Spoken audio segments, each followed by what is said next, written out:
Dans cet épisode de Haut pas de tir, on reçoit Pierre Gagné de l'Association des collectionneurs d'armes du Bas-Canada.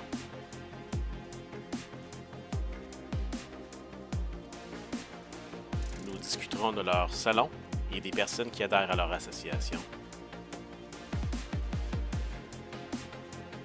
Et finalement, nous parlerons de l'impact des lois sur leurs activités.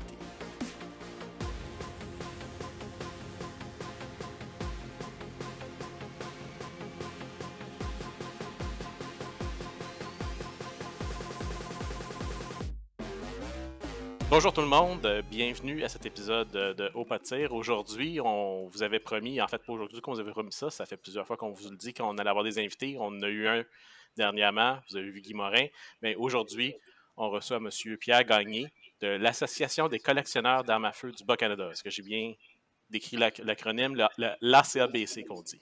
C'est l'Association des collectionneurs d'armes du Bas-Canada, c'est tout. D'armes, donc il n'y a pas d'armes à feu. Parfait. Excellent. C'est vrai, il n'y a pas juste des armes à feu dans vos événements, c'est vraiment... En fait, quand vraiment on fait des salons, on appelle nos salons des salons de l'arme et du militaria. Mhm. Alors, on couvre tous les objets militaires et les armes à feu et tout ce qui est relié. C'est ça Excellent. l'idée. Excellent. J'ai participé, toi aussi, Sophie, je pense que tu es allée participer à une couple d'événements comme ça. Luc, je ne sais pas si tu étais venu. Je pense que tu étais venu à un moment donné une fois. Non, t'es pas. Non, moi, malheureusement, là, j'ai tout manqué ça. Bon, ben, il y en a. Mais la prochaine fois, Luc, il va falloir que tu vas nous porter Ouais. des belles. Le 26, c'est sûr que je vais être là. Bon, écoute. Voilà. On parlait tantôt que j'avais besoin de quelqu'un pour venir m'aider. Ben, c'est ça. Donc, là, c'est ABC. Par curiosité, et là, je pose vraiment la question, j'ai pas la réponse. Ça existe depuis combien de temps? L'association a été fondée en 1960 Wow. par un certain nombre de collectionneurs qui étaient nos plus vieux collectionneurs.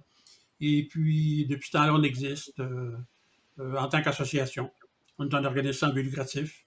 Mhm. Et puis, c'est formé de 7 directeurs et tous les membres de l'association doivent payer pour être membres, bien entendu. Et puis, pour participer à nos événements en tant qu'exposant, il faut être membre. Et même pour être ce qu'on appelle un aide ou un helper, il faut aussi être membre. Alors, tous les gens qui sont en arrière de leur table là, sont membres de l'association. Mhm. Mais tout le monde peut y participer. Puis être membre de l'association, ça coûte combien? En fait, le prix de l'adhésion pour devenir membre est de 45 $. Pour devenir membre, il faut soit être recommandé par un autre membre de l'association ou il faut avoir un permis d'acquisition.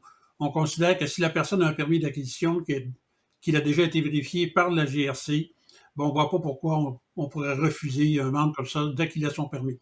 Alors, soit qu'il a un permis d'acquisition ou il est recommandé par un membre, puis il devient membre.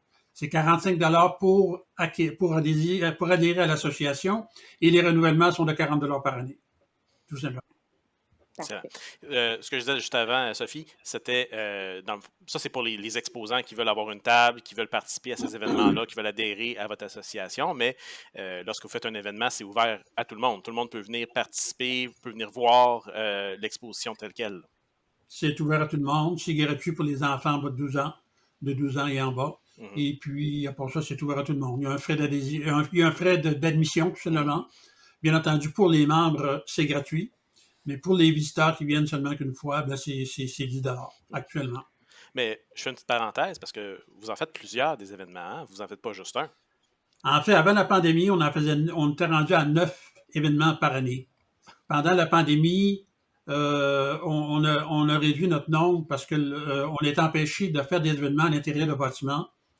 Alors, on était rendu au stade où on ne pouvait plus rien faire. Et puis, c'est là qu'on a décidé de faire quelques événements au marché aux puces de la Chute parce que c'était à l'extérieur, mais sous des toitures. Mm-hmm. Alors, moi, j'ai contacté le gouvernement pour savoir si on pouvait faire un événement à l'extérieur. Et puis, ça les embêtait un petit peu parce qu'il n'y avait pas dans leur réglementation rien qui empêchait de faire un événement à l'extérieur. Alors, même s'il y avait des toitures, ça pouvait sécuriser les exposants avec leurs armes, mm-hmm. qui n'aiment pas avoir leurs armes aux intempéries. Alors, on a pu faire quelques événements au marché aux puces de la Chute pendant la pandémie. Excellent, parce que j'allais dire justement, ça coûte 40 $ par année pour le renouvellement, mais si vous êtes comme moi et que vous adorez ces événements-là, ben ça se paye tout seul.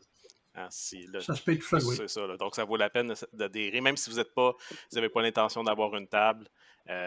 Ça vaut la peine si vous allez faire ces shows-là. Si Ben, en vous allez fait, si vous voulez visiter. participer à la majorité de nos salons, c'est définitivement moins coûteux de devenir membre que de payer 10 à chaque événement que vous voulez participer. Et j'imagine que de devenir membre, ben, ça assure aussi la pérennité de votre association. Devenir membre, ça assure la pérennité de l'association. Ça assure aussi une visibilité. Actuellement, on est autour de 560 membres dans l'association. On a quand même un certain pouvoir, une certaine force. Alors, on n'est pas seulement 4-5 personnes dans l'association. On représente un bon nombre de personnes. Donc, ça veut dire, comme vous aviez dit tantôt, soit que c'est recommandé ou il faut avoir un permis de possession et d'acquisition. C'est ça. Donc, pas besoin d'être un collectionneur avec un coffre-fort rempli, tout ça. N'importe qui a un intérêt peut devenir membre, n'importe qui a un intérêt peut être présent. En fait, vous avez des gens qui viennent aux événements parce qu'ils aiment les armes à feu. Il y a des gens qui viennent à l'événement parce qu'ils veulent se défaire d'une arme à feu. On invite beaucoup les gens qui veulent se défaire de leurs armes de venir à un événement, puis de l'offrir aux exposants. Et puis, ben c'est ça. C'est n'importe qui a un intérêt, bien entendu, peut venir. Mais ça peut aller jusqu'aux gens qui veulent se débarrasser de leurs armes. Et évidemment, tout ça est... Moi, j'ai été souvent dans vos expositions. On retrouve autant des gens qui, oui, on parle souvent d'armes à feu. On a fait là, quelques émissions, quelques podcasts. J'ai parlé d'un artiste qui faisait des armes en bois. Donc, des armes auxquelles il a mis des milliers d'heures à assembler qui sont à l'échelle près. On retrouve des gens qui vendent aussi des vêtements d'époque ou encore des vêtements militaires d'aujourd'hui. On peut s'équiper là, facilement, les pantalons, les bottes, des choses comme ça. Mais j'ai aussi trouvé, moi, quand je me suis promenée, parce qu'évidemment, quand on va dans ces genres d'événements-là, on profite du savoir des gens, mais on peut aussi trouver des conseils sur, justement, là, on en parlait un petit peu avant d'ouvrir là, le podcast. Donc, on peut aussi trouver des conseils. Justement, moi, je viens d'acquérir une arme de collection ou une arme de guerre, de la Première Guerre mondiale, des choses comme ça. Mais je ne sais pas nécessairement c'est quoi l'entretien, c'est quoi, comment fonctionne cette arme-là, comment je dois l'utiliser ou pas l'utiliser de façon correcte. Mais ça, c'est ces renseignements-là qu'on peut retrouver au sein des participants qui sont aux événements. Là. Non, c'est un fait. C'est certain que les exposants, la majorité sont bien intéressés par leur domaine. Alors, quand vous leur posez des questions, la majorité va être bien intéressée à vous donner des explications ou à parler d'historique. On trouve ça très souvent. Mais ce n'est pas juste des armes à feu, c'est tout le contexte du militaria. Tout le domaine militaire est le bienvenu à nos événements. Effectivement, on a un gros vendeur qui vient qui vient d'Ontario, puis lui, il prend 6, 7, 8 tables. Lui, c'est des vêtements, puis tous les objets connexes aux armes à feu, aux objets militaires. Bien entendu, à la chute, on a aussi nos gens qui font de la récréation de combats militaires, entre autres de la guerre civile américaine, alors qu'ils sont sur place, qui tirent du canon. À la chute, bien entendu, à l'exposition extérieure au marché aux puces, on a nos véhicules militaires qu'on essaie d'avoir. L'année passée, on les a manqués parce que celui qui est le principal a un véhicule militaire avec des chenilles et puis son véhicule était brisé pour l'événement. Alors, on l'a manqué lui, puis ses copains ne sont pas venus. Mais cette année, lui, s'est engagé à venir, puis il est intéressant à venir. Alors, puis il devrait amener ses copains aussi. On essaie d'en attirer de plus en plus, mais c'est pas si facile que ça. Puis ça, on va pouvoir peut-être avoir la chance de retrouver ces gens-là, comme vous dites, quand c'est à l'extérieur, donc à la chute. Et je pense qu'il y a un événement le 26 août prochain. C'est le 26 août prochain, exactement, au marché aux puces de la chute. Excellent. On mettra une référence, un petit lien en bas là, dans les sources, dans la description du vidéo. Comme ça, on va mettre ça directement sur votre site. Comme ça, les gens pourront aller voir et peut-être venir justement s'ils sont intéressés. J'ai une question. Tantôt, vous avez mentionné que c'était 4 ou 5 collectionneurs qui s'étaient regroupés au début pour partir ça. Est-ce que vous pouvez nous donner un petit peu d'histoire? Qu'est-ce qui s'est passé? Ça a été quoi l'élément déclencheur si vous pouvez retourner jusqu'à 1960 et nous donner un petit peu une Ce qui historique? arrive, c'est que 1960, là, j'ai connu quelques-uns des fondateurs, mais on va tellement loin que c'était les plus gros collectionneurs d'époque qui se sont réunis et qui ont voulu partir une association, un groupement. Et puis, ça prenait beaucoup de détermination, beaucoup d'intérêt pour faire ça. Ça se faisait principalement à Westmount, dans une caserne militaire. Et puis, c'est là que, dans les années, moi, j'ai participé depuis début des années 70, et ça se faisait à la caserne militaire jusqu'en 1990. La guerre du Golfe, c'est 90, 91. Quand il y a eu la guerre du Golfe, on s'est fait annuler nos événements quelques jours d'avis d'un événement. Et puis là, il a fallu se réorganiser. C'est à ce moment-là qu'on a déménagé nos événements à Longueuil. Mais avant ça, ça avait toujours été à Westmount qu'on faisait ça. Et puis, c'était un gros changement pour nous au moment de la guerre du Golfe. Autant que la pandémie nous a vraiment demandé une réorganisation complète. C'est évident, je pense qu'il y a beaucoup de commerces. Je vais faire une petite parenthèse, Monsieur Gagné. Monsieur Richard Chevrette, puis là, je fais le mémorandum, si on peut dire, est un très bon ami à nous. Et c'est le premier qui m'a amené dans un de vos événements. Puis je me rappelle, j'ai eu l'impression de rentrer là comme un enfant qui rentre à Walt Disney. Donc, avec les yeux pleins d'étoiles, puis tu sais, tellement de choses à apprendre puis à connaître. Mais c'est ça, je tenais quand même à parler là, de ce monsieur Chevrette qui était un des très vieux membres, disons ça, là, de votre association, puis qui a participé à presque tous les événements. Donc, c'est lui qui a créé un peu chez nous, avec moi et mon conjoint, l'engouement. C'est un très, très bon ami à nous. Fait que je voulais faire une petite parenthèse et parler de notre bon ami, Monsieur Richard Je Chevrette. connais très bien Richard. Puis, non, il y a toujours de belles armes. Puis, il est régulier à nos événements. On en a quelques-unes chez nous, d'ailleurs, spéciales, qui appartenaient à Richard. Donc, J'en doute pas. dites-moi, au fil du temps, Monsieur Gagné, là, tu sais, avec toute la polémique qui entoure les armes à feu, j'imagine que ça vous a mis un petit peu les bâtons dans les roues. La réglementation a toujours été un frein à nos événements. Il a fallu toujours contourner ou du moins vivre avec la réglementation. Lorsqu'ils ont mis en place l'enregistrement des armes dans les années 70, c'est les permis d'acquisition qui nous ont mis en place. Dans les années 90, c'était l'enregistrement au fédéral. Et puis, avec notre ami Trudeau actuellement, c'est le demande à chaque fois qu'on fait une acquisition ou une vente d'armes à feu, il faut aller vérifier le permis, que le permis d'acquisition est valide. Comme si tous les gens qui avaient un permis de conduire, il fallait vérifier à chaque fois que son permis de conduire est bon. Il faut le faire actuellement. Ensuite, le fait qu'ils aient prohibé tous les pistolets revolver, en fait, c'était un choc pour nos événements parce que on a plusieurs membres qui s'intéressaient aux pistolets revolver et qui faisaient des expositions, ou du moins, soit qu'ils achetaient et vendaient des pistolets revolver. Alors, en faisant cette loi-là, on a perdu une catégorie de membres qui ont perdu leur intérêt, qui ont perdu la possibilité de pouvoir mettre en montre les armes de poing. J'imagine que c'était un peu la même chose avec C-71 lorsqu'ils ont banni les armes de style militaire, là, style AR-15 et ainsi de suite. En fait, les armes ne sont pas bannies comme telles, c'est juste que c'est restreint à certaines personnes. Alors, on pouvait encore en voir aux événements, mais c'est pas banni complètement, c'est juste qu'on ne peut plus l'acheter si on n'a pas la Je veux juste m'assurer qu'on sait ça, parce que là, il y a eu quelques...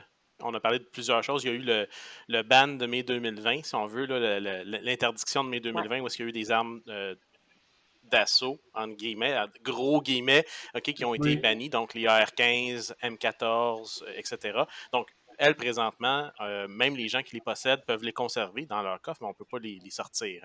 Hein. Mais évidemment, ce que Sophie parlait, c'était par exemple avec C21 et ce que vous avez mentionné aussi, le gel des armes de poing.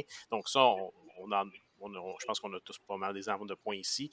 On peut encore les utiliser, mais on ne peut pas en faire un transfert ou un achat, une importation. Donc, on a ce qu'on a, on peut utiliser ce qu'on a pour le moment, mais on ne peut pas. Si ça brise, ben, oh well, c'est just too bad, comme on dit en anglais. Malheureusement, on ne peut pas racheter une autre pour la remplacer. Donc, pour les collectionneurs qui s'intéressent justement à des armes historiques, c'est un point négatif. De toute façon, tout ce qui est prohibé par le gouvernement, c'est l'équivalent d'un vol. Parce que tout ce qui est prohibé, l'idée étant que lorsque le collectionneur, le propriétaire va décéder, l'arme doit disparaître.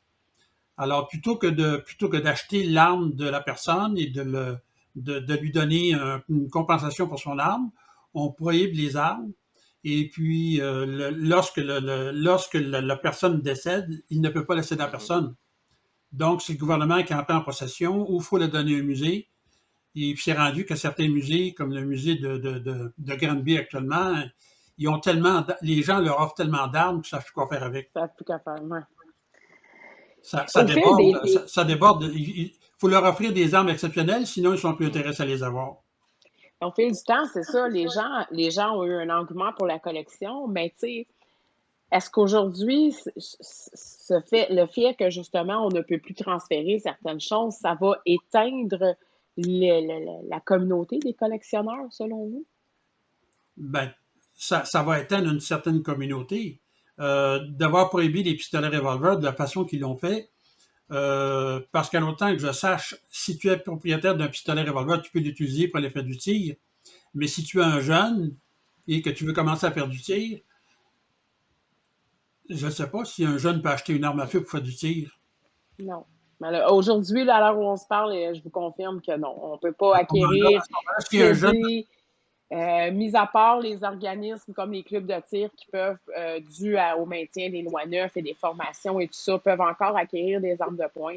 Un particulier comme vous et moi, on ne pourrait pas ni acquérir, ni céder, ni transférer une arme de poing. À ce moment-là, on est en train de faire mourir une partie de l'intérêt chez ces collectionneurs-là ou les amateurs en question. C'est aussi simple que ça. En fait, même auparavant, la catégorie prohibée des pistolets revolver qui existait avant et qui existe encore aujourd'hui, c'est une façon d'éliminer ces domaines-là, c'est une façon d'éliminer les armes. Plutôt que le gouvernement les achète, ils mettent une prohibition. Et on sait qu'un jour ou l'autre, il n'y aura plus de collectionneurs qui vont pas les acheter. Alors, c'est un vol organisé. C'est un point extrêmement important. On l'a soulevé pendant plusieurs de nos podcasts, là, surtout lorsqu'on parlait de ces 21. Ben, je pense qu'à chaque fois, on le soulève, presque à chaque fois qu'on exactement. en parle. Là.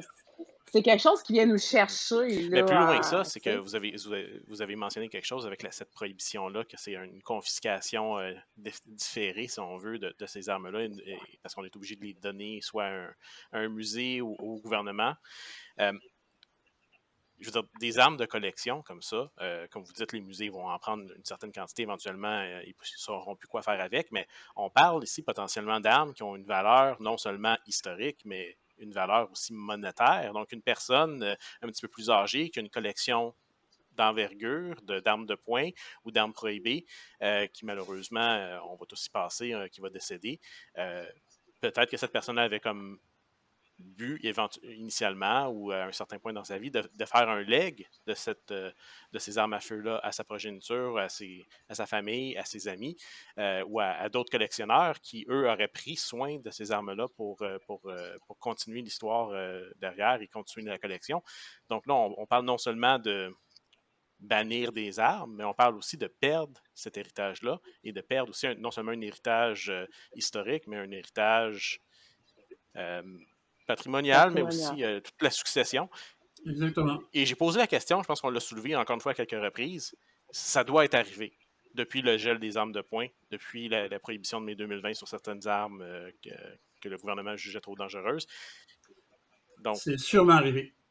Moi, je suggère aux gens qui tombent dans cette situation-là de tarder autant qu'ils peuvent Si, disons l'époux décède puis qu'il lègue, disons, une dizaine d'armes de poing à son épouse, elle peut toujours retarder un certain moment. On lui alloue une période qui n'est pas définie, mais on lui alloue une période pour se départir des armes qu'elle a héritées. Alors, ces personnes-là peuvent étirer la sauce un petit peu, peut-être en espérant que le gouvernement fédéral va changer et puis qu'ils vont ramener la loi comme elle était C'est sûr que avant. nous, Mais c'est sinon, sûr il que faut que ça nous, ce qu'on avait dépasse. fait là, lors justement de vos événements, les gens sont venus avec ces questions-là et c'est comme ça un petit peu qu'on s'est posé la question nous aussi. Souvent, ce qu'on disait, c'était avant le gel, et là, on est beaucoup trop tard pour faire ça, mais dans le temps que le gel était juste encore une idée dans la tête des libéraux, on leur avait dit, ben, faites vos transferts tout de suite. Léguez tout de suite ces armes à feu que vous pouvez encore léguer au prochain d'avance. Comme ça, au moins, vous allez peut-être pouvoir les conserver pour une génération additionnelle au minimum. En fait, ce qui reste actuellement, c'est soit de les donner en musée, c'est soit de les neutraliser ou c'est soit de les exporter. Et actuellement, l'exportation n'est pas facile. On ne sait pas comment faire. Il y a les encans, depuis la pandémie, on a maintenant des encans virtuels d'armes à feu qui ont pris de l'ampleur énormément. Les encans d'armes à feu auparavant, c'était surtout locaux et ça avait peu d'impact nationalement ou internationalement. Pendant la pandémie, les encans virtuels sont devenus très forts, très, très forts. Lorsqu'ils font des encans, ils peuvent vendre des milliers d'armes à feu. Et puis, ce sont peut-être les seuls qui sont capables de vendre et d'exporter leurs armes. Alors, il y a des entreprises qui font de l'exportation, mais chaque arme à feu, ou du moins, si tu as fait une exportation, c'est plusieurs cents dollars en utilisant ces entreprises-là pour faire des exportations. Sinon, neutraliser, avant la pandémie, avant ces nouvelles réglementations-là, pour faire neutraliser une arme, pouvait coûter entre 75 et 100 dollars. Maintenant, c'est rendu que les organisations qui font de la neutralisation peuvent charger jusqu'à 500 dollars pour neutraliser une arme. Alors, une arme qui vaut 100, 200 dollars, la majorité, c'est du 200, 300, 400, 500. Actuellement, la neutralisation, c'est rendu presque impossible. Les marchands chargent trop cher pour neutraliser des armes. Puis le gouvernement, avec les règles de neutralisation, sont vraiment terribles. C'est compliqué de neutraliser une arme. Et puis, lorsque l'armurier a neutralisé une arme, il doit donner un certificat d'autorisation indiquant qu'il avait bien neutralisé l'arme à feu. Et puis, l'arme est inutilisable après ça. Ouais. Ça devient Question un sur morceau ça, de parce que métal. ça, c'est un point que moi, personnellement, j'ai une opinion sur la neutralisation, outre que la réglementation fédérale à propos de la neutralisation. Là, moi, je parle vraiment de prendre une arme, et surtout une arme qui a peut-être justement une histoire, un patrimoine derrière, et de dire, ben, même si cette arme-là ne sera jamais utilisée au club de tir, de juste le fait de prendre cette arme-là et de la désactiver, je trouve que c'est un petit peu mettre fin à son histoire, à son patrimoine. Exactement. C'est Ça contre fait mal de nature. voir une arme, justement, qui a tellement un passé, tellement un patrimoine, de dire, ben, elle n'est plus une arme, maintenant, c'est un bourreau de métal, c'est un bibelot, c'est un presse-papier. Enfin, il pourrait se contenter de neutraliser le canon, mais c'est pas ça. Il faut plus qu'il n'y ait aucune pièce qui bouge dans l'arme à feu. La détente ne doit pas bouger, le chien ne peut pas bouger, l'action ne peut pas l'activer. Alors, il n'y a plus rien qui fonctionne dans une arme, tout doit être gelé. Alors, c'est rendu inopérable, c'est rendu un morceau de métal. Donc, je pense que vous êtes du même avis que moi. Désactiver une arme, c'est La dernière des dernières des dernières des ben, dernières. même solution. Je dirais même pas une Oui. solution, c'est un dernier recours. Ben, je dirais que moi, entre remettre et désactiver, j'irais jusqu'à désactiver. Je C'est sûr remettrai jamais. que si le gouvernement, parce qu'avec avec le ban de mai 2020, Sûr que si tu as un petit pistolet qui vaut 200 dollars puis qu'on te charge 500 dollars pour le mais c'est là que désactiver, j'allais arriver. Le gouvernement avait dit avec Ouais. les armes qu'ils voulaient bannir en mai 2020, qui sont pour le moment qui sont prohibées, qu'ils allaient soit payer pour les racheter ou pour les faire désactiver. Moi, j'espère que chaque personne qui va remettre une arme à feu comme ça va la faire désactiver même si elle vaut 200 dollars, parce que c'est le gouvernement qui est supposé de payer, parce que c'est eux qui l'ont banni. Bon. Ben, Non, je vais y on Le sait envoyer qu'ils gouvernement ne ne paieront pas. payera pas après. pour, le gouvernement Pour ne le, paiera pour le pas moment, pour ils ne payent même pas pour les désactiver. racheter, donc je ne suis même pas convaincu. Euh, Donc, vous n'avez pas besoin de me convaincre là-dessus, mais advenant que tout fonctionnerait comme le gouvernement veut, ce qui est très peu probable, euh, c'est- on a toujours dit sur le podcast, il faut que ça leur coûte le plus cher possible. Pour que politiquement, ça soit leur, exact. ça leur Oui, coûte le plus oui. cher politiquement et en termes d'argent. Sur votre page, sur la page de la CABC, c'est marqué, tu sais, que vous êtes un interlocuteur en matière de règlement et d'armes à feu. Est-ce que vous avez déjà eu la chance de pouvoir amener votre point de vue, disons, politique ou journalistique, de quelque façon que ce soit? Est-ce que vous avez déjà été approché pour témoigner de la situation là, qu'on vit actuellement là, depuis que les libéraux ont pris le pouvoir, là? On a déjà eu des, je dirais, présidents d'associations qui étaient invités lors des réunions de la Société du Québec et qui pouvaient manifester ou du moins indiquer leur opinion. Sauf qu'il ne faut pas oublier une chose, notre activité principale, ce sont des expositions. Et on a une grande crainte, c'est de se faire empêcher de faire des expositions. Alors, moindrement qu'on va respecter trop directement, puis qu'on se met à dos la Sûreté du Québec, ils peuvent nous empêcher de faire des événements. Et s'ils nous empêchent de faire des événements, on n'existe plus. L'association n'existe plus, les expositions n'existent plus. Alors, comme tel, je dirais, c'est pas le rôle directement de l'association d'aller contester toutes les réglementations. Sauf que l'association supporte tous les organismes, la CSSA, la NFA. En fait, il y en a 3 organisations, je m'en manque une, là. CFR. On supporte, ah, on supporte Les autres sont là aussi quelque part. Là. on supporte les 3 organismes. L'année passée, habituellement, on donne 1 000 $ par année à chaque organisme. Mais l'année passée, on leur a donné 5 000 $ à chacun.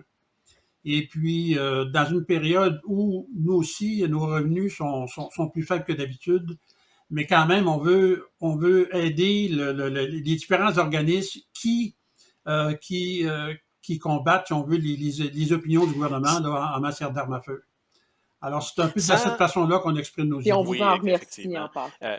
Cependant, pour reprendre la question de Sophie, mais d'un autre aspect, sans nécessairement contester, est-ce que vous avez déjà été appelé à témoigner, par exemple, là, lorsqu'il y a eu C21, on a vu plusieurs témoins venir au comité de la sécurité publique, SECU à Ottawa.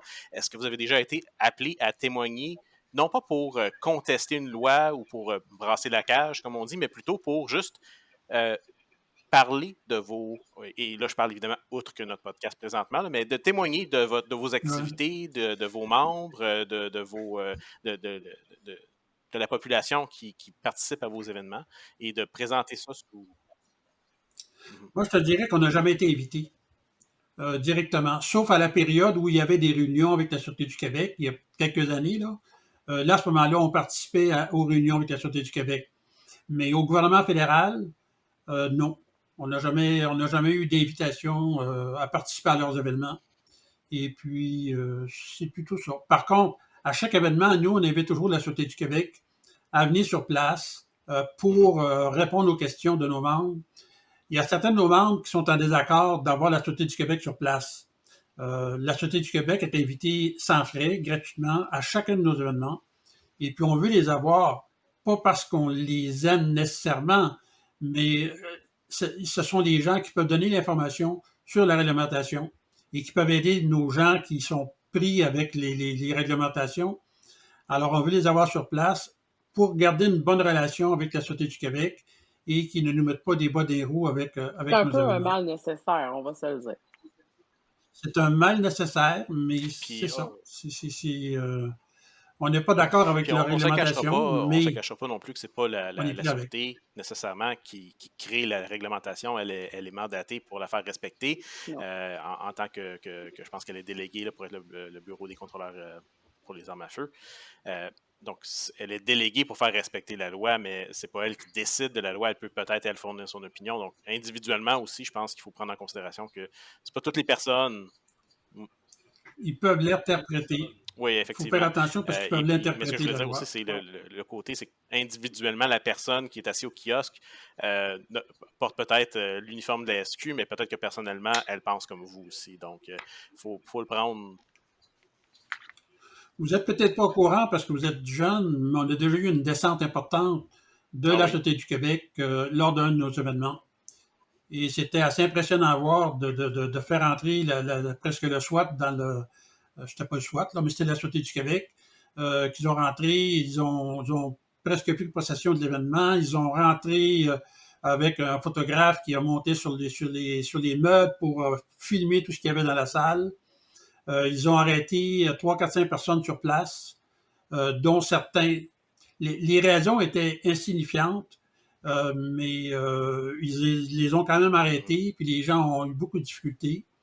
Un avec une masse d'armes ancienne qui reproduisait une masse très ancienne, une masse d'armes, mais par la loi, c'est interdit.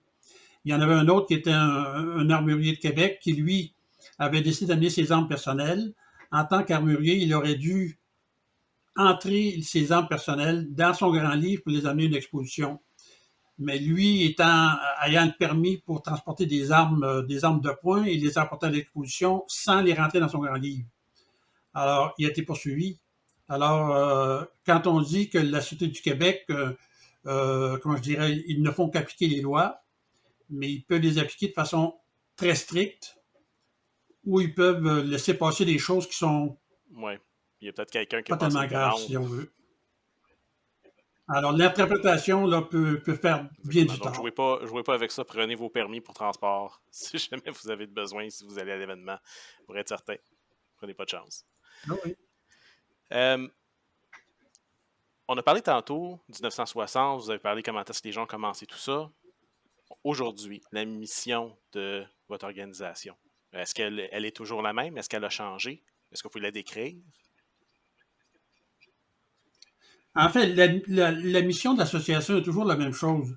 En fait, je m'étais préparé un petit peu, là, juste que je peux le retrouver. Là. Ah ben c'est ça. En fait, nous, c'est de supporter l'association, c'est être capable d'enseigner les armes à feu, c'est de passer l'historique des armes, c'est d'expliquer aux gens c'est quoi des armes à feu, et puis aussi de protéger un peu le public par rapport à la réglementation, tant qu'on le peut. Alors, c'est un peu le membre, je dirais, l'objectif ou la mission de l'association, pour expliquer aux gens, justement, la collection d'armes, c'est quoi, comment on collectionne, qu'est-ce qu'on fait avec, et puis inciter les gens à s'y intéresser. C'est Excellent. un Est-ce petit peu la que, mission de là, justement, pour l'association. parler des collectionneurs, selon vous, qu'est-ce qui définit un collectionneur? Est-ce que c'est juste une personne qui a peut-être une ou deux armes à feu, même si ce n'est pas des armes nécessairement de collection, mais qui a un intérêt? Est-ce que c'est vraiment quelqu'un qui a une certaine masse d'armes à feu? Est-ce que c'est quelqu'un qui possède certaines armes à feu qui ont un contexte historique? Selon vous, est-ce que c'est toutes ces réponses? Aucune de ces réponses? Vous avez votre définition? C'est un peu toutes les réponses. En fait, la collection dans tous les domaines, parce que moi, je suis impliqué dans d'autres domaines de collection, non seulement dans les armes à feu, mais dans tous les domaines de collection. On dit que c'est une sorte de maladie, la collection, parce qu'on commence une série, puis quand on s'intéresse à une série, on va vouloir compléter, puis on achète une arme, disons qu'on va acheter une petite Koei. On dit, oh, je la trouve bien, la Koei, puis quelqu'un m'en a, oh, j'en ai une, je vais en avoir une deuxième Koei. Et puis là, ben, on veut monter des séries. C'est un peu c'est un peu l'idée du collectionneur, sauf qu'on voit souvent les chasseurs. Les chasseurs, souvent, vont s'acheter une carabine pour chasser.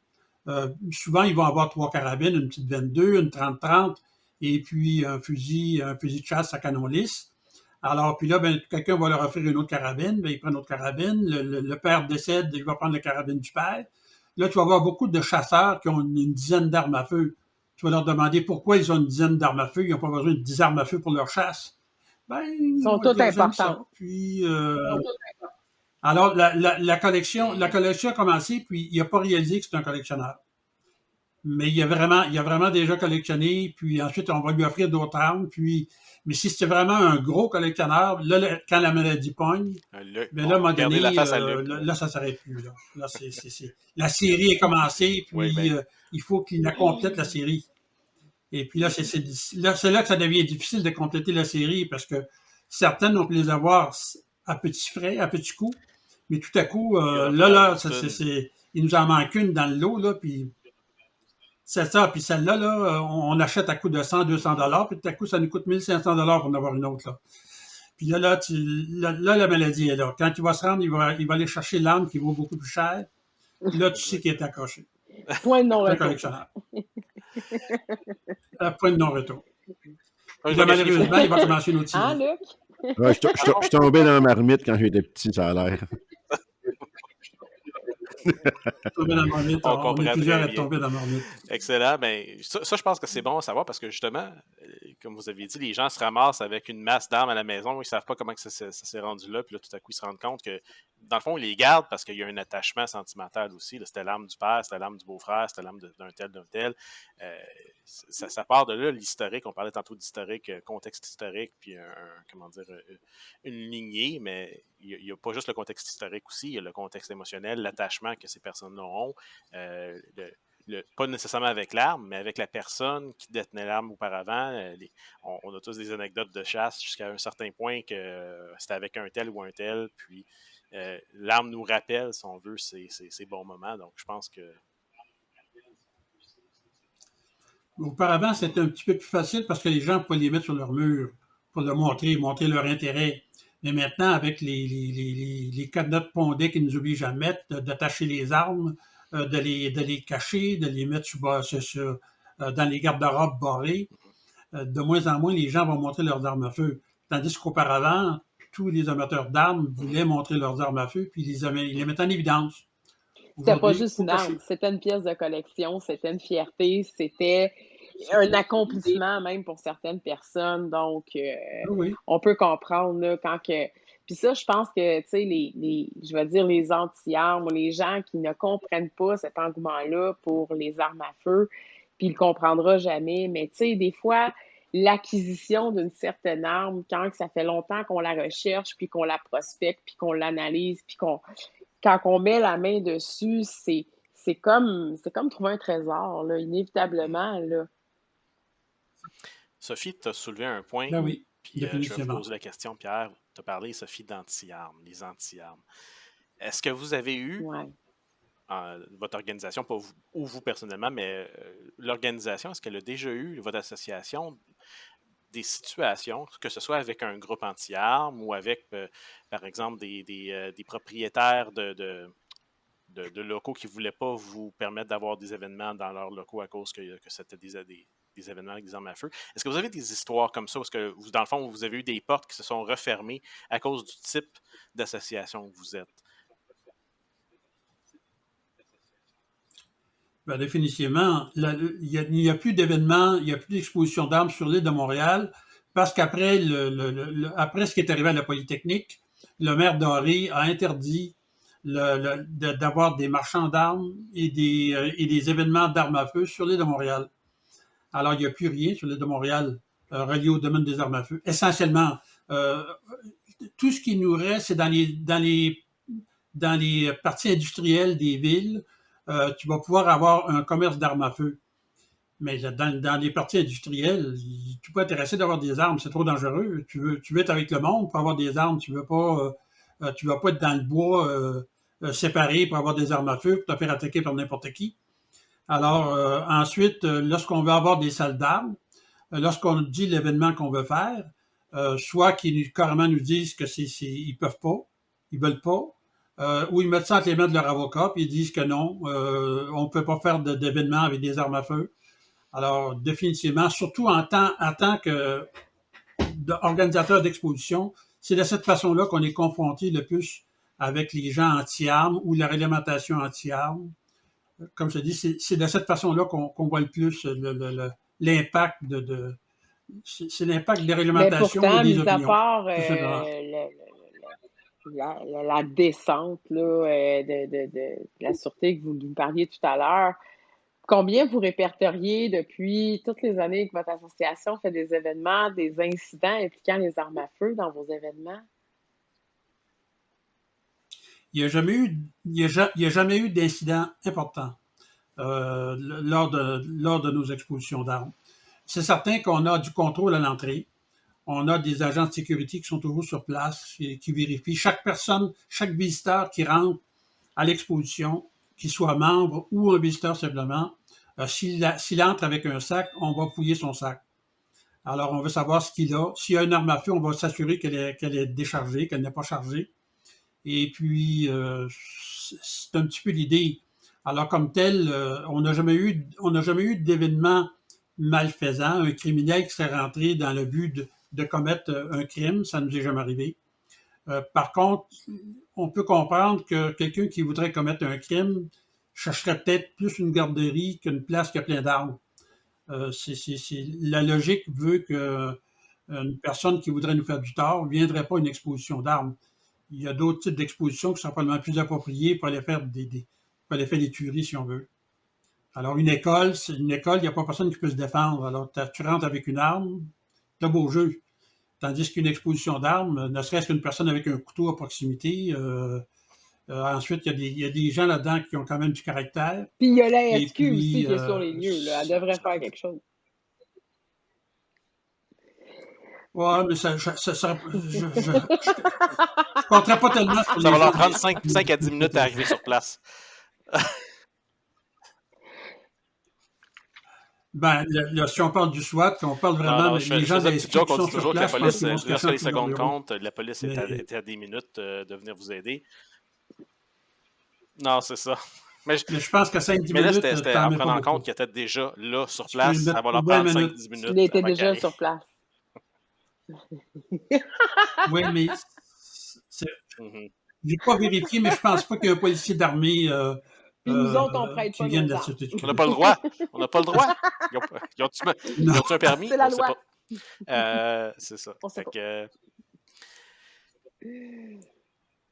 Sinon, je ne sais pas si vous avez des partenaires quand vous faites des événements. Évidemment, vous avez des endroits où est-ce que vous avez le droit de faire vos salons, mais est-ce que vous avez des partenaires avec qui vous faites affaire pour justement essayer d'avoir un petit peu de publicité ou pour essayer d'aller chercher un plus grand intérêt pour vos salons? Est-ce que vous avez l'inverse?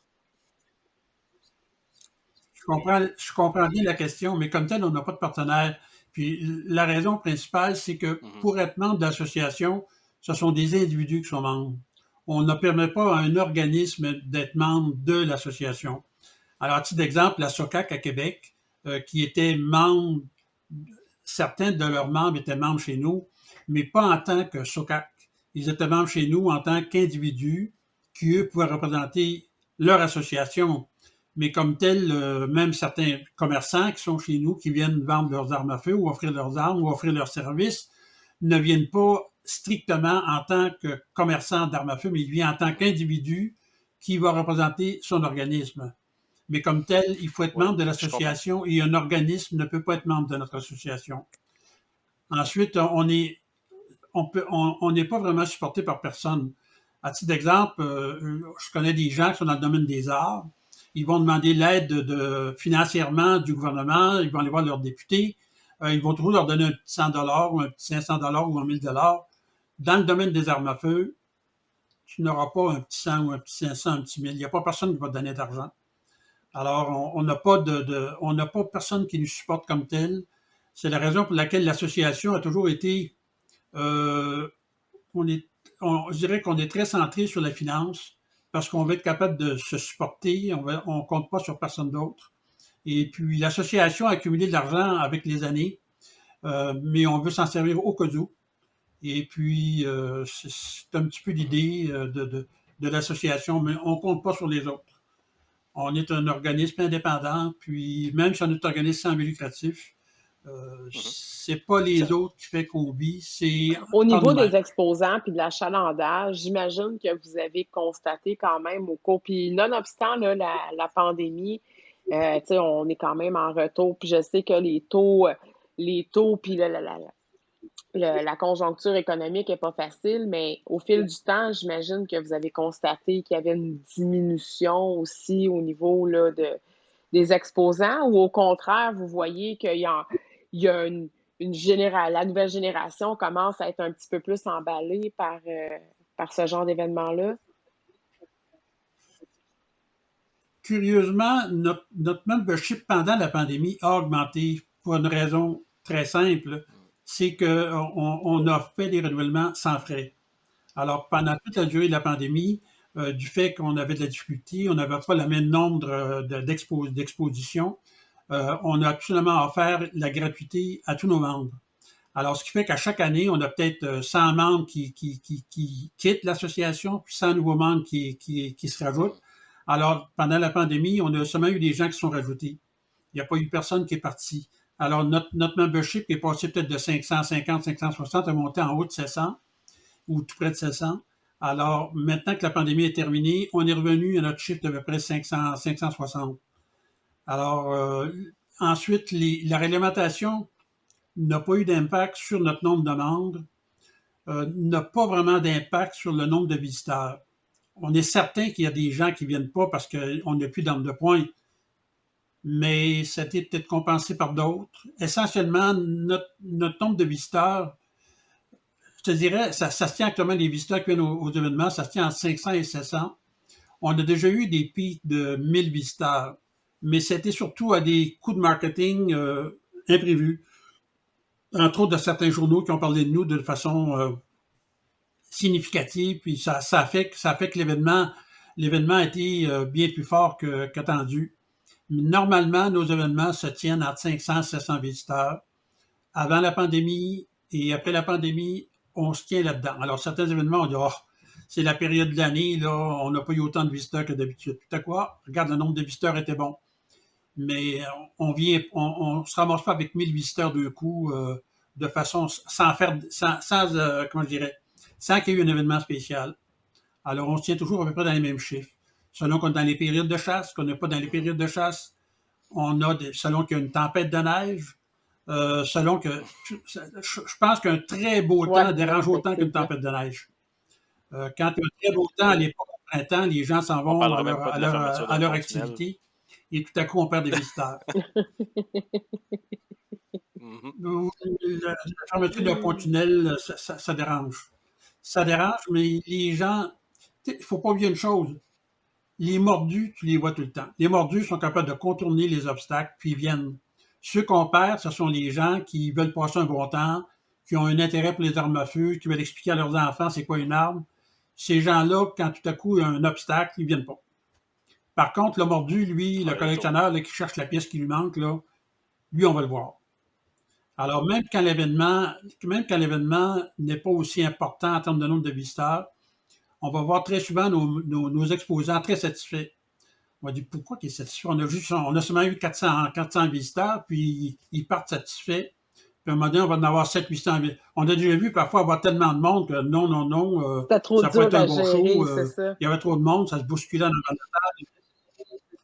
C'est ça. Alors, non, je dirais que normalement, les événements vont assez bien. C'est très intéressant nos de exposants savoir ça. reviennent. Vraiment, merci beaucoup, M. Gagné, de votre partage aujourd'hui.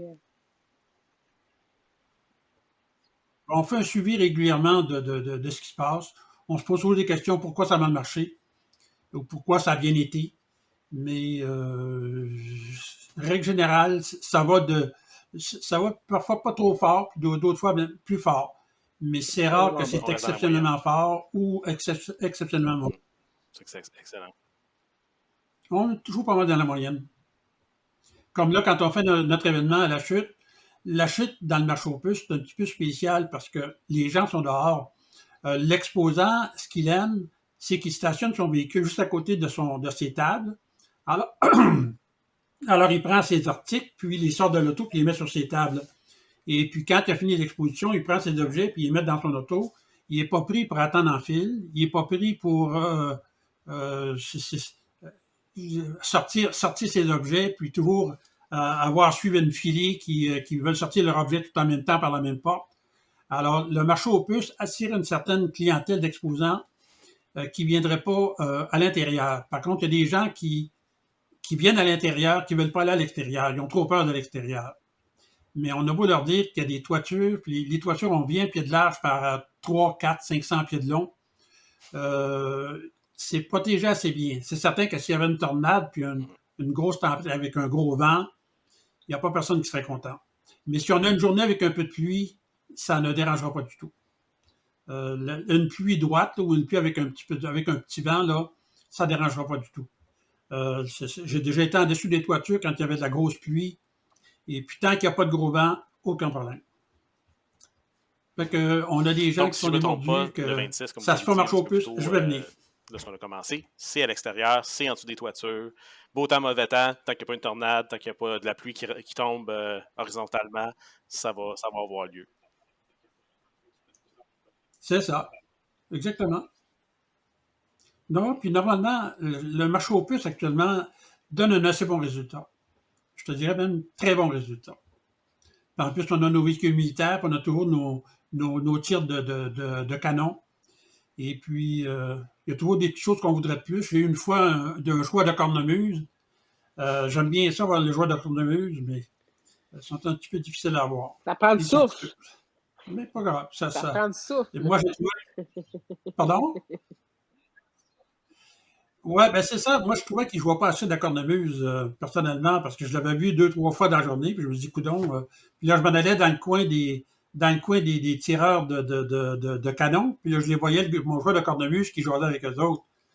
Je me suis dit, coudonc, moi, je trouvais que je ne l'ai pas assez entendu. J'aurais aimé l'entendre toute la journée, puis.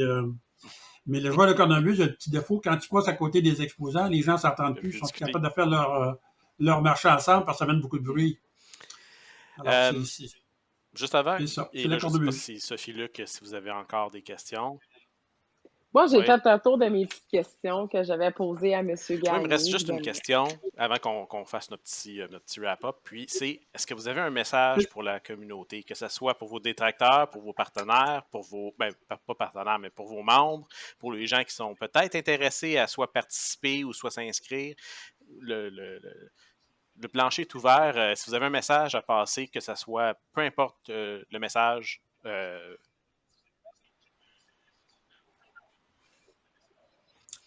ben, moi, le message principalement, c'est je comprends qu'une personne peut venir à 4 événements et payer son $10 à chaque fois, ça va lui coûter $40. Mais je veux dire, si c'est vraiment d'encourager l'association, c'est une façon de protéger aussi l'intérêt des collectionneurs. Alors, si la personne s'intéresse un peu au domaine des armes, je comprends s'il ne vient pas à aucun événement, puis ça ne s'intéresse pas, qu'il n'a pas à joindre l'association. Mais s'il vient d'une façon assez régulière, même s'il ne vient pas ces 4 événements, qui deviennent membres de l'association, c'est vraiment une façon d'aider d'aider la collection des armes à feu et de protéger un peu les collectionneurs d'armes. C'est un petit peu, moi, je dirais, le conseil que je donnerais, disons, aux gens. À part ça, c'est bien entendu, on a beau leur dire que ce n'est pas les armes qui tuent, mais ce sont les gens qui sont propriétaires d'armes. Ça ne rentre pas dans la tête à tout le monde. Et puis, c'est un petit peu l'idée. Peut-être un point qu'on n'a pas tellement parlé, c'est pendant la pandémie a eu beaucoup d'impact sur nos événements. On n'évalue pas à 100% l'impact. L'un des plus gros impacts que moi j'ai vu, c'est la recrudescence des encanteurs virtuels. Avant la pandémie, il y avait des encanteurs à travers le Canada, mais surtout dans l'Ontario puis dans l'ouest du Canada qui faisaient des encans. Et puis les gens pouvaient faire des mises par téléphone. Mais l'encan virtuel, comme ça se fait aujourd'hui, n'existait pas vraiment. Pendant la pandémie, s'est développé à travers toute l'Amérique du Nord, les encans virtuels, puis probablement l'Europe aussi. Là. Mais là, les encans virtuels sont rendus tellement importants qu'on a une crainte que ça ait un impact sur nos événements. Alors, je ne sais pas si vous réalisez qu'il y a 4-5 gros encanteurs au Canada qui ont commencé à vendre, à faire leur encan virtuel. À chaque encan, vous avez 1000-2000 armes à feu qui sont en vente. Puis là, c'est vendu à travers le Canada et à travers le monde. Et puis, nous, on voudrait encourager les gens qui sont propriétaires d'armes à venir à nos événements pour vendre leurs armes, plutôt que de les envoyer aux encanteurs. Mais ces encanteurs-là ont beaucoup d'impact. C'est peut-être là qu'il y a le plus d'impact actuellement sur nos événements. C'est quand un collectionneur décède, plutôt que d'amener ses armes à un événement pour les vendre, il les envoie carrément en Ontario ou dans l'Ouest pour faire vendre leurs armes. Alors, je ne sais pas si vous connaissez les entreprises comme Switzer, puis Kids Family, puis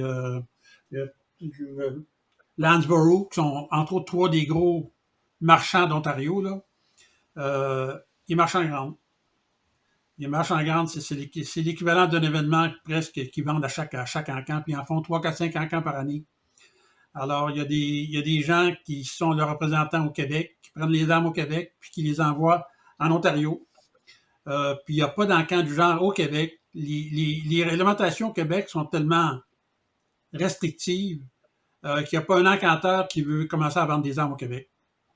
Et puis, j'aimerais bien être à côté de ces encanteurs-là en Ontario pour participer à leur événement, là, parce que ça serait intéressant d'être proche, parce que si tu veux acheter une arme lors de ces encans-là, les frais d'expédition sont très élevés. Alors, pour les gens éloignés, c'est coûteux. Mais actuellement, c'est notre plus grosse compétition. Non, c'est un très bon point. C'est parce les que encans justement, virtuels. je ne sais pas C'est pour un les petit autres, mais point. moi, quand je viens justement dans vos événements, je viens premièrement en tant qu'exposant, mais deuxièmement, je viens aussi pour moi personnellement faire le tour des tables. J'ai toujours une petite liste d'épicerie, moi aussi, de choses que je recherche. Je me promène, faut que je tienne la table, mais des fois je dis OK, je vais faire mon tour vite, vite, une demi-heure, je suis revenu. Puis là, je passe au travers des allées le plus vite possible quand je vois quelque chose. Ouais. Une demi-heure. Je cours au travers des allées jusqu'à temps que je vois quelque chose qui peut-être Comme ça. m'intéresse. Donc, c'est sûr que s'il y a moins de gens qui viennent à vos événements, il y a moins de chances, comme vous disiez, que les gens trouvent ce qu'ils recherchent. C'est juste qu'il y a des arbres qui s'en vont. Il y a Puis des vous, dans arbres le qui s'en fond, c'est parce que vont à ces vous ne ramassez pas encans-là d'argent, donc et c'est qu'on ne pas voit une pas à question nos de événements. vendre plus d'armes dans vos événements. Vous n'avez pas une commission par arme vendue. C'est vraiment juste le principe c'est le principe d'avoir des gens qui ont des choses d'intérêt à mettre sur la table et d'avoir un intérêt pour les visiteurs aussi pour qu'il y ait quelque chose. C'est en fait, c'est là ce que faut comprendre que il y a des exposants, il y a des membres, il y a des collectionneurs plutôt qui décèdent. Et puis l'épouse ou la conjointe ou le conjoint est toujours dans une position où ils vont vouloir se défaire de la collection. Parce que c'est pas lui qui collectionnait, c'était le conjoint qui est décédé.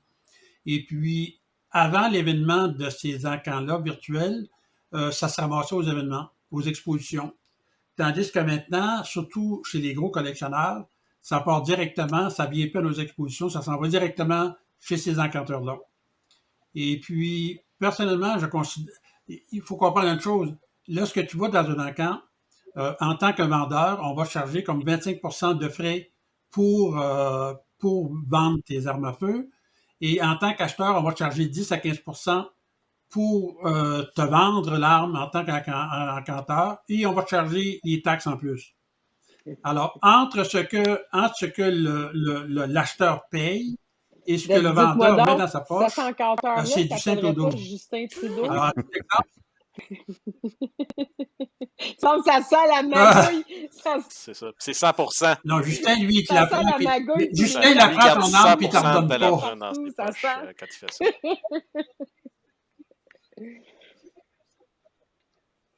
Non, tout simplement, c'est qu'en tant qu'acheteur, si tu achètes une arme qui te coûte 1000 $, tu peux penser que la personne qui l'a vendue va se mettre à peu près 500 $ dans ses poches.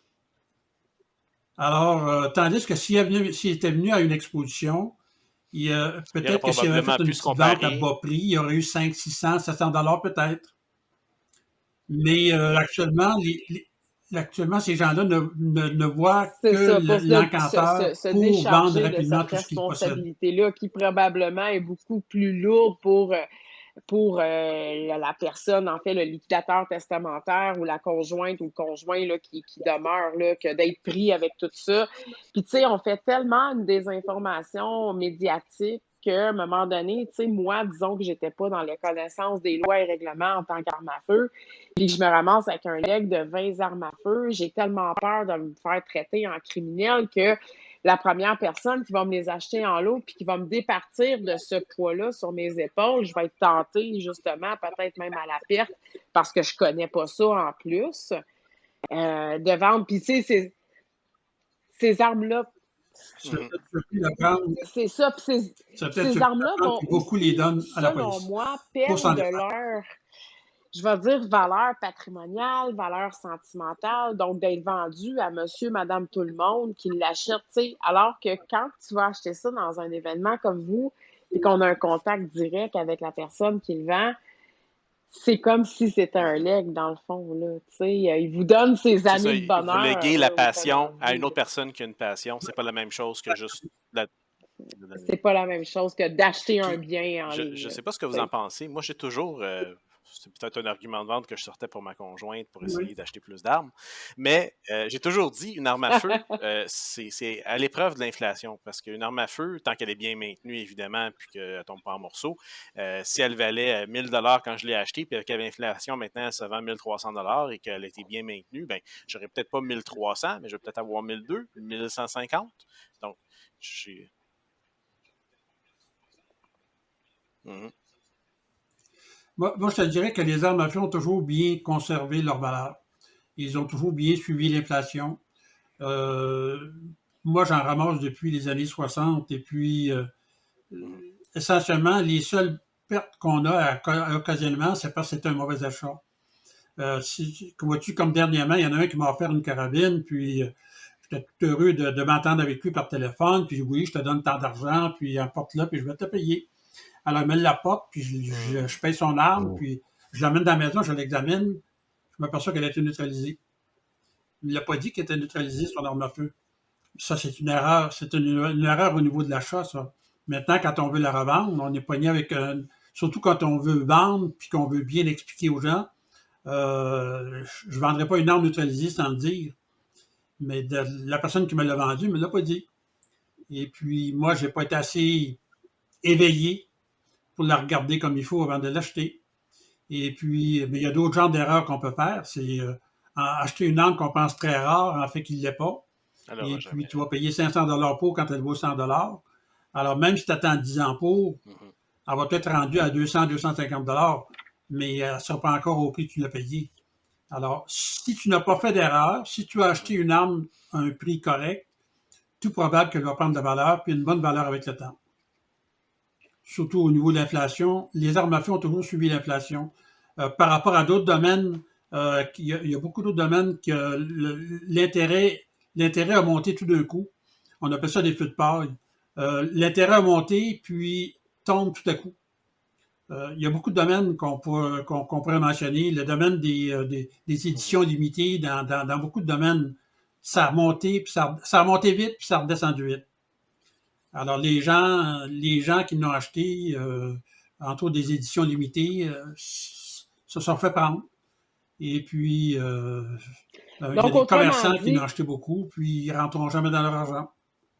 Mais donc, autrement dit, quelqu'un qui, comme dans le moi, est domaine un des peu armes, on n'a jamais eu de feu de néophyte, mais paille. qui voudrait débuter dans une collection, puis qui a une certaine amour et passion pour les armes à feu, j'imagine que inévitablement, je dois passer par un de vos événements pour me cultiver, puis aller chercher un maximum d'informations, puis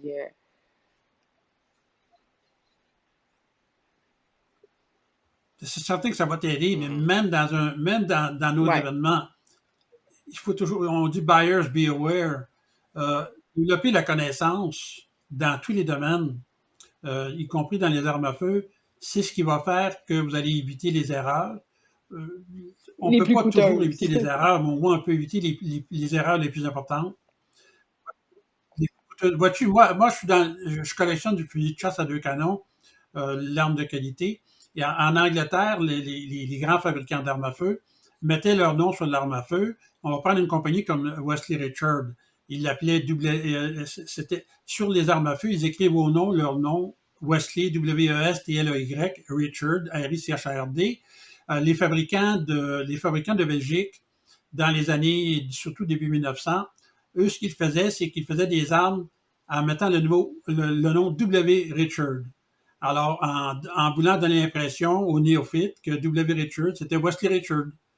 Mais une arme Wesley Richard, aujourd'hui, vaut 50 000 puis un W. Richard, il vaut 50, disons 100 $, 200 $. Alors, buyers beware, là, faut pas se fier seulement aux vendeurs. C'est certain, si c'est un vendeur qui a une certaine réputation, tu peux y faire plus confiance. Tu vas peut-être payer le gros prix, mais tu vas prendre ton argent un jour ou l'autre. Mais si tu fais pas assez attention à ce que tu achètes, tu peux te planter correctement. Mhm. Puis les armes à feu, Les hommes à vie, c'est un Je vous domaine, c'est un remercie domaine beaucoup. On vous où tu peux te remercie jouer des gros aussi. sincèrement, M. Gagné, ce soir, du C'est temps juste ça. et de la qualité de vos réponses que vous nous avez données. Vraiment, je pense qu'on aurait pu en discuter encore longtemps. On aurait probablement même pu approfondir certains sujets puis aller. Mais je pense qu'on va pouvoir vous réinviter. Peut-être que ça serait possible de discuter de quelque chose de plus, justement, vos Wesley Richards. Ça serait peut-être le fun d'en parler davantage parce que moi, ça, c'est quelque chose qui m'intéresse vraiment.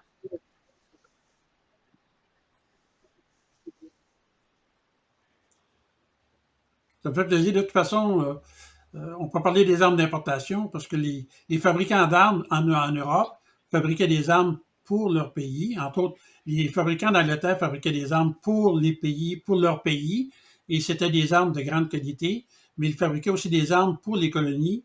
Les armes fabriquées pour les colonies, c'était des armes habituellement bas de gamme, fait plus rapidement, fait plus solide. Alors, autant une arme faite pour l'Angleterre pesait 6 livres, tandis qu'une arme faite pour le Canada pesait 9 livres.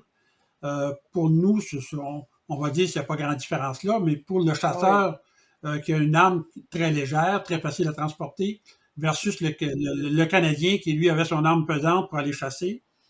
Par contre, son arme pesante était résistante. Fabriquée en Angleterre, c'était de la bonne qualité. Alors, l'arme était pesante, mais avait des caractéristiques de bas de gamme par rapport à l'Angleterre, mais c'était bien. Mais c'était fabriqué en Belgique. En Belgique, c'était pesant et de mauvaise qualité. Alors, si tu fabriquais des armes en Belgique pour les gens de Belgique et de l'Europe, c'était de très bonne qualité. Quand c'était fabriqué pour le Canada, ben là, le Canada ou les colonies, là, tu avais des armes bas de gamme, mais qui brisaient après quelques années d'utilisation, c'était brisé. Et puis une arme brisée, au Canada, on n'avait pas des restaurateurs qu'il faut pour réparer les armes. On aura la chance d'en reparler assurément, M. Gagné, de tout ça. Après 65 minutes de podcast, moi, je vais devoir vous quitter parce qu'évidemment, on a tous des vies, des travails et des familles. Donc, je vais devoir vous quitter. Mais je tenais quand même à vous remercier. C'était vraiment intéressant, M. Gagné. L'invitation reste ouverte. Je ne manquerai pas d'aller vous voir.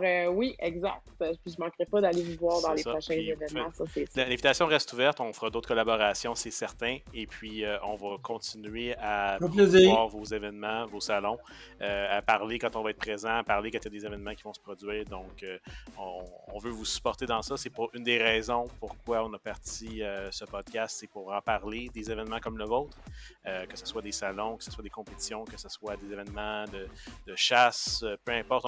On veut faire briller tout ce qui a rapport autour de cette belle activité. Et je pense avec des gens comme vous qu'on va être capable de le faire. Puis je suis pas mal sûr aussi que ça va donner, comme le monde qui va écouter les petits podcasts, là, ça va leur donner le goût, le 26 août, d'aller faire un tour. Moi, je suis convaincu de ça. C'est ça. C'est clair. Excellent. Bien, sur ce, je vous remercie beaucoup. Et puis, je vous dis à la prochaine. N'oubliez pas, faites un petit like, subscribe, partagez nos vidéos. Peut-être avec quelqu'un qui serait peut-être justement un intérêt à aller au prochain salon de la CADC le 26 août. Encore une fois, si je ne me trompe pas, corrigez-moi si j'ai tort, mais au marché aux puces à la chute. C'est bien ça. On va mettre le lien dans la description. Vous pouvez aller directement sur le site si vous voulez vous inscrire en tant que collectionneur avec l'organisation, avec leur association. Si vous voulez participer en tant qu'exposant ou en tant que juste un participant, quelqu'un qui viendrait voir, si jamais ça vous tente, vous allez avoir toute l'information disponible. Je vous conseille fortement, c'est une excellente ambiance. Vous allez rencontrer des gens qui ont les mêmes passions que vous et puis vous allez découvrir des choses. Donc, on vous invite. Puis on va être là. Exactement. Bien, merci. Et puis, bonne soirée à tout le monde. Merci. Bye. Un gros merci là.